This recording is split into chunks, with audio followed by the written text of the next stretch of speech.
So, what are you going to do here for us today?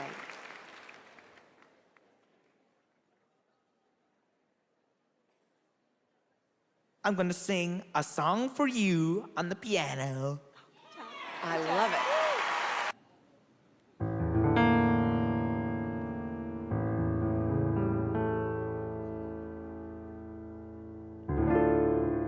I've been to so many places in my life and time.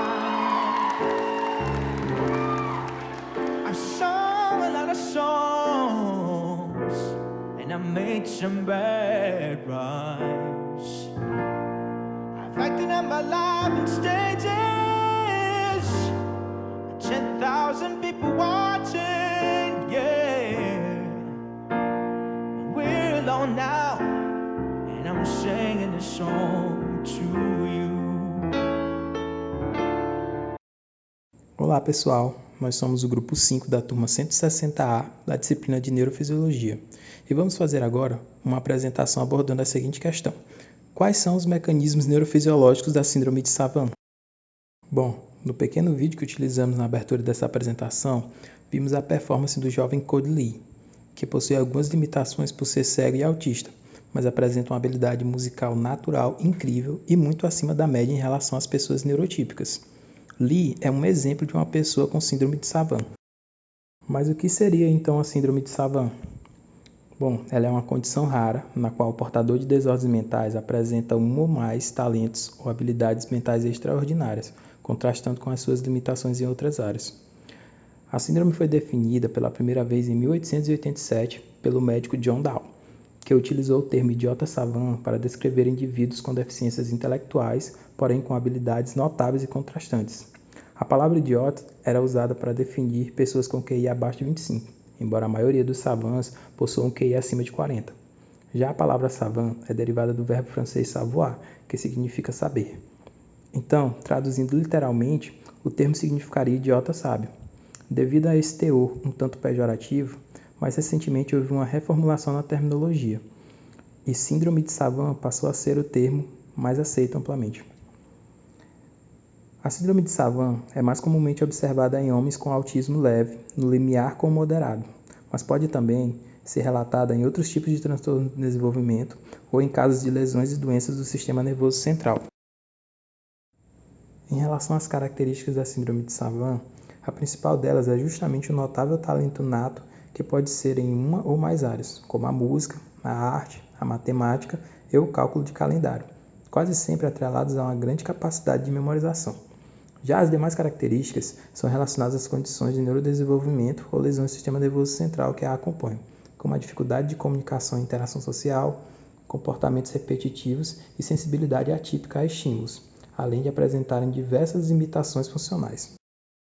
Oi pessoal, vou falar um pouco para vocês sobre a neurofisiologia da síndrome de Savant.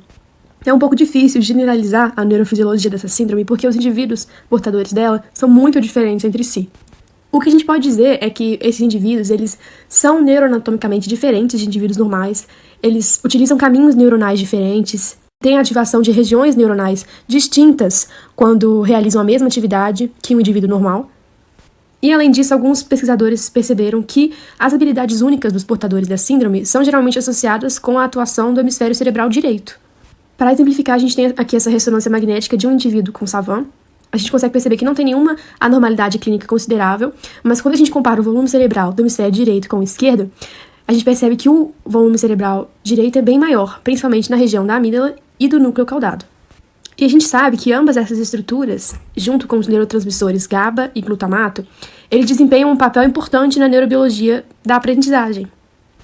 O caudado ele é considerado uma estrutura-chave em um circuito de memória implícita, ou de hábito, essa que usa um circuito neural separado do usado para memória explícita, que requer uma lembrança e o reconhecimento consciente. E acredita-se que a amígdala ela desempenha um papel importante na regulação do uso relativo dos dois circuitos de memória. E as pesquisas suportam ainda que os neurotransmissores GABA e glutamato, assim como outros neurotransmissores, como a dopamina e a acetilcolina, desempenham papéis importantes na mediação desses circuitos de memória. Agora, para a gente poder entender um pouco melhor a especificidade neurofisiológica dessa síndrome, vamos adentrar na neuroanatomia de um paciente estudado no artigo que nós pesquisamos, tá depois das referências, se vocês quiserem dar uma olhada. Esse indivíduo tem 54 anos, tem a síndrome de Savant, né? E tem diversas habilidades, como eles conseguem calcular com velocidade muito alta, tem ouvido absoluto e uma capacidade de memória incrível. E quando a gente observa a neuroanatomia dele, a gente percebe que ele não tem o corpo caloso, que as regiões de conexões interhemisféricas de substância branca são mais proeminentes, que ele não tem as comissuras posterior e anterior, e que ele tem um cerebelo pequeno e mal formado. E com essas características a gente percebe por que ele tem algumas deficiências funcionais e também por que ele tem esses talentos, né? Provavelmente pelo aumento das conexões entre os dois hemisférios cerebrais. A gente sabe também que o aparecimento da síndrome geralmente está atrelado com o autismo. Então, um pesquisador chamado Alan Snyder fez um experimento para tentar explicar essa conexão entre as duas patologias. Nesse experimento, ele induziu uma lesão temporária no lobo temporal anterior direito em adultos saudáveis, e então surgiram nesses adultos habilidades características da síndrome de Savant que eles não tinham antes, como, por exemplo, desenhar perfeitamente, o que permitiu a hipótese de que talvez a redução da cognição que é proporcionada pelo autismo, né, que leva eles a terem as dificuldades nas relações sociais, etc., poderia estar ligada ao controle da criatividade, né, como um gatilho para o surgimento dessas habilidades e talentos incríveis, o que é bem interessante, né? Os savants musicais são indivíduos afetados pela síndrome de Savant e que possuem habilidades musicais características, assim como o Code Lee do vídeo inicial.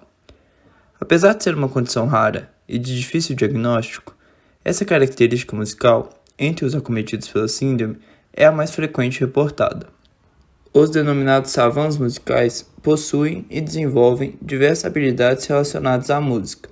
Entre elas, destaca-se o ouvido absoluto, condição em que a pessoa consegue identificar ou recriar uma nota musical sem qualquer tom de referência, o que impacta diretamente nas habilidades musicais desse restrito grupo, já que há evidências que indicam que pessoas com ouvido absoluto têm a tendência de performar e reproduzir uma melodia melhor do que aquelas que não possuem. Grandes nomes da música, como Beethoven, Michael Jackson, Frank Sinatra, Tim Maia e vários outros, possuíam ou possuem o ouvido absoluto, característica que pode ter influenciado no sucesso deles.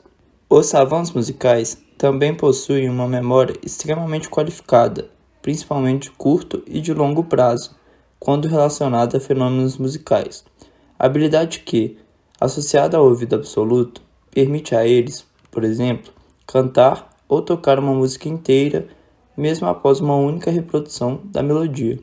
É importante ressaltar que os savants musicais possuem períodos específicos de maior sensibilidade para o desenvolvimento de suas habilidades, geralmente entre o primeiro e o nono ano de vida, sendo que a prática, o tempo dedicado à música, o suporte emocional da família e o maior nível de atenção ao indivíduo são essenciais para o desenvolvimento e aprimoramento dessas habilidades musicais.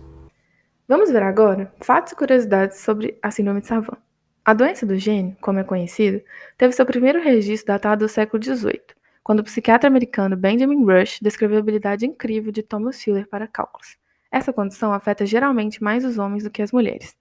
Estima-se que 1 a cada 10 pessoas que estão dentro do espectro do autismo possui também a síndrome de Savant, e 1 a cada 2.000 pessoas com retardo ou danos cerebrais acaba sofrendo com essa síndrome.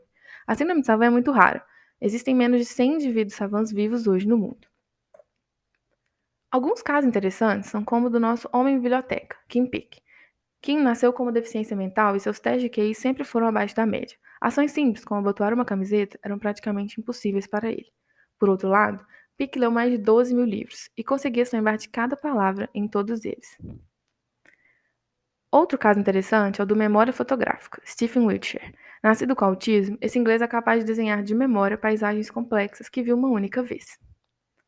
Já o nosso Jukebox Man, como ficou conhecido Leslie Lank, ele foi abandonado pela mãe em decorrência de uma deficiência que fez com que removessem seus olhos. Foi adotado por uma enfermeira e demonstrou aos 16 anos que era capaz de tocar com perfeição qualquer música após ouvi-la uma única vez. Por fim, Alonso Clemons, nosso senhor 3D, caiu de cabeça no chão quando tinha 2 anos e sofreu danos cerebrais. O acidente mudou a sua vida. Ele não consegue realizar atividades mecânicas simples, mas tornou-se capaz de esculpir com perfeição qualquer objeto ou animal após vê-lo uma única vez. Já nas telinhas, podemos ver a síndrome representada na série The Good Doctor, na qual o personagem principal possui autismo e a síndrome de Savant, e no filme Rain Man, de 1988, que foi inspirado no caso de Kim Peek, o Homem Biblioteca.